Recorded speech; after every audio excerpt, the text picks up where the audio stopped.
There is legitimately, scientifically, clinically no such thing as enabling or codependency.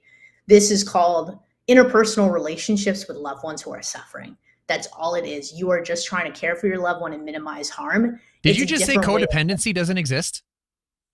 Statistically, scientifically, codependency does not. There's no such thing as codependency. There's no such thing. And I learned this through craft, but there is no such thing as codependency.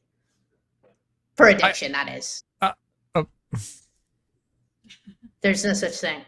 Okay. Okay. And I'm telling you, Okay. it's fast. Listen, according to them, and listen, everyone's going to have different views. You know, I'm sure there's a gazillion people who would beg to disagree.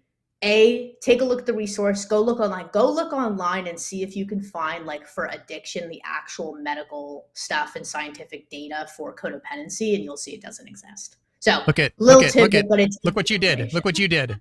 Poor Kelsey right now. Poor Kelsey. Yeah, Mind blown. Again, I took the training. I took the training in February. So what am I, 4 or 5 months? And yeah.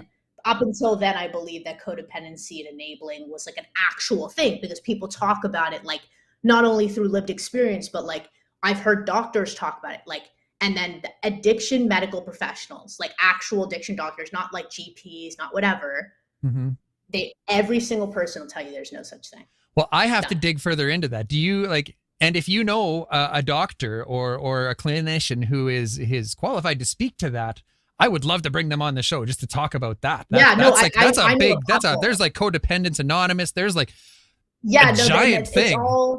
It's all, I'm not going to say BS because people believe in that. And I think it's important for people to believe whatever. I'll say it's not scientifically backed up. How about that? Huh. Yeah. Huh. That's why it's important, again, like, to check our own, I don't know, until I took the actual training, again, by like actual professionals in the space, addiction psychologists, blah, blah, blah, blah, blah. I don't know. I guess I just figured, like, that's a thing. Like, if, you know, but it's the same thing with anything. If you have a kid who's going to do something, but you're not enabling them. You're just being a mom. You're just being a dad. It's just, it's a way that you look at things, but statistically and all that other jazz, there's nothing. So what do you call that behavior then? You know, the behavior that we would traditionally call codependency. What do you call it?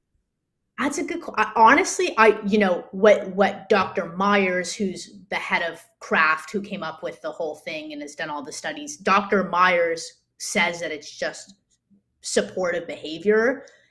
He says what there is we shouldn't be using that phrase. There's a difference between, and he won't call this enabling. He says, again, there's no such thing as enabling.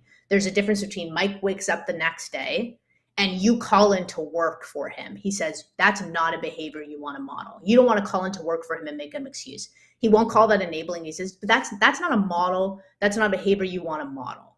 But you can still help your loved one, you know, off the ground if they're like really drunk. Like, that's not enabling. You just don't want them to trip over themselves. Or get run over or whatever.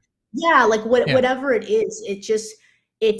I think, as I've been more and more in this space, I've realized how important terminology, you know, we talked about that before, like the term addict, like all these different things, like clean, carry a connotation. And I think his point in terms of the verbiage, codependency is a different thing where apparently it doesn't exist, but in terms of the verbiage and the terminology of enabling, I think to Dr. Myers and a lot of people, it sets the wrong tone because it puts the blame on the loved one.